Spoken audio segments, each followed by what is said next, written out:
Welcome our final panelist, SteveWaygood from Aviva Investors.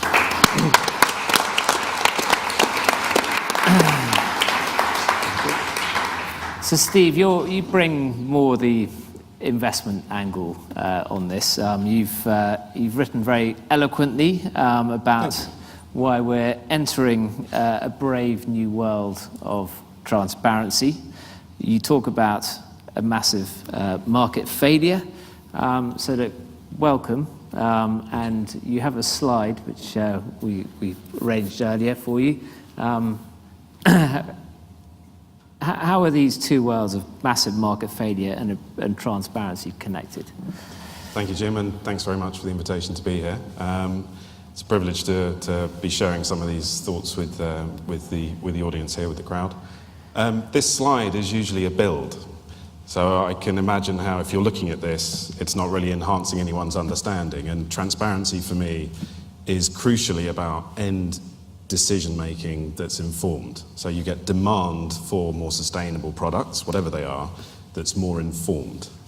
And my issue is with the financial services world. We have such a massive asymmetry of information, to use the jargon. We have such a lack of understanding among the consumers of financial services and among those that set the policy framework around which financial services are delivered, and amongst civil society, who kind of, if you like, act as a soft police force. People tend not to understand the way that the markets work. As a consequence, there's that massive lack of understanding, and that's one of the market failures. The one in particular that I wrote about, that I think you're referring to, is if you look at the average listed company on the global stock exchange, they tend not to be as transparent as, for example, Tesco's is about some of the things that they're doing. So it's an exceptional company still that provides us with all the data that we need. And the quote is Bloomberg, as many of you will know, Bloomberg's been monitoring the environmental, social and governance performance of about 20,000 companies now for over 5 years. And broadly speaking, they've covered 20,000 companies, and only a quarter of the companies that they covered published even one of the data points, environmental, social, or governance data points that Bloomberg was looking for. And of those quarter, they in turn were only publishing just less than a quarter of the data that Bloomberg was looking for. So how can you have informed end demand if the data isn't there?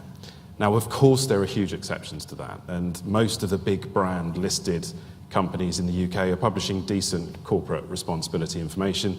We can then integrate it into our investment decisions. I represent Aviva Investors. We run over a $250 billion, and that is invested in lots of companies around the world. But by no means all of the ones that we invest in give us the data that we need. So we've been trying to correct that market failure for some years, actually. We called back in 2008 for a discussion with the stock exchanges, the people in the middle here. Voluntarily, we asked them to change their listing rules. Some of them were happy to change guidance. A few of them have joined something called the UN Sustainable Stock Exchange Initiative. London signed up a few weeks ago, NASDAQ and New York last year, in fact the year before last. And we've been building on Brazil and Bovespa there, and Singapore and Malaysia. But this is piecemeal, it's not systemic. And so this slide is something that I've taken to policymakers at the United Nations 4 times in the last 6 months.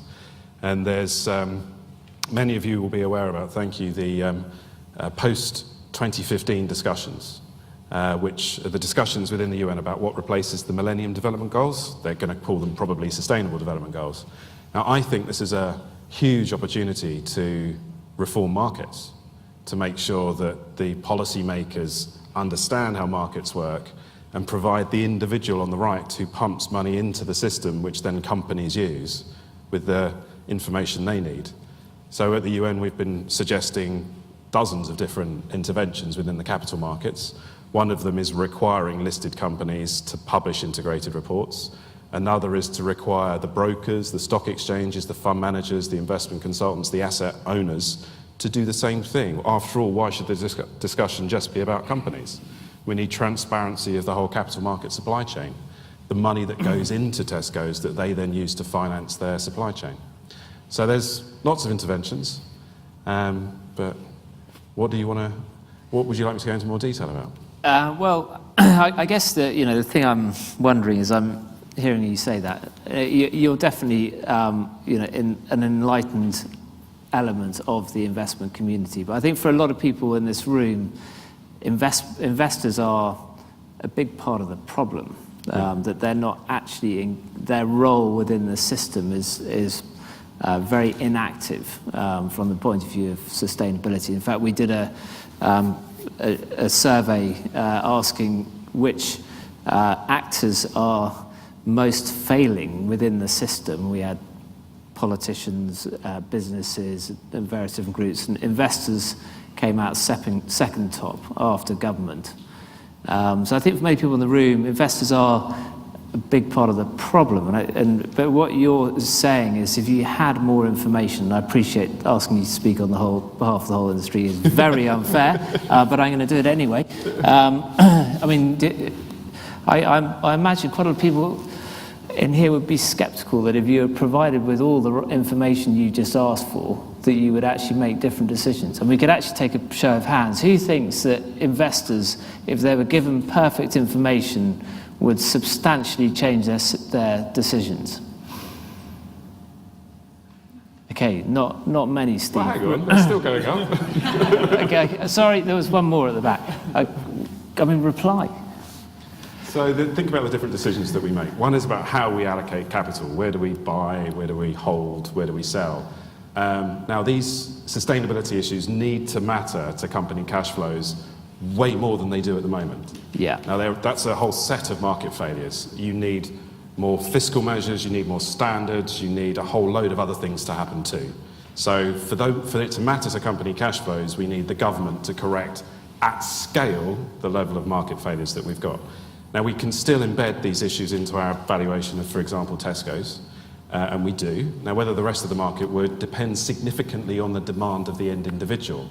And my argument here is that how many of you here have a pension scheme? Now put your hands up if you have a corporate pension. Okay.